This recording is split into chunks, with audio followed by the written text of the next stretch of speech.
првиот викенд по новогодишните празници во ловниот резерват Полаки се организирани две нови хајки за отстрел на штетен дивеч, првенствено волци. Хајките се спроведени врз основа на сознание дека во ловиштата влегле волци кои се прехрануваат од елените, муфлоните и срните и предизвикуваат големи штети. Имamo стрелано две лисици, волците се изтерани од ловиштето.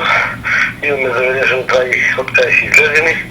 Мрежата е повторно затворена и секојдневно вршиме контрола, затоа што очекуваме дека може да се случи повторно да влезе окно и тоа наша вртка е да ја следиме ситуацијата. Иако сега поради временските услови, затоа што е многу силно тешко се следат трагите од ловот, тоа мора да не му дадеме мир и за цело време биде под прогон, така речено, за да не дозволиме да направиме дополнителна штета. Колкав број волци навлегле меѓу дивечот, никој точно не знае, но според ситуацијата на теренот, штетите се евидентни.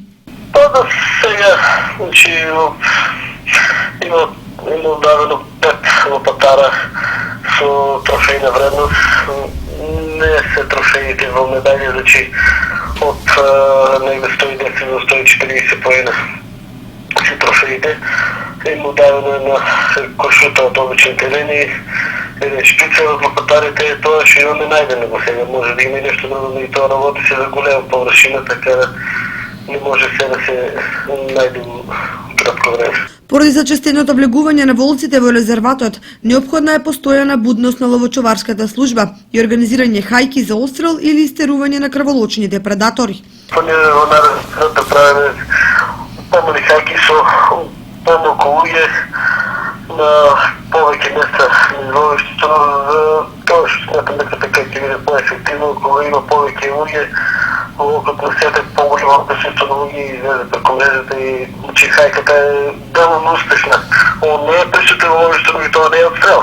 Во ситуација кога за ловниот резерват Полаки се грижи и го одржува подружница Осогово, без право да стопанисува, се наметнува потребата од брзо пронаоѓање собственик или концесионер кој ќе ги санира штетите со оградата и другите инфраструктурни објекти, се со цел на дивечот да му се обезбедат нормални услови за екзистенција.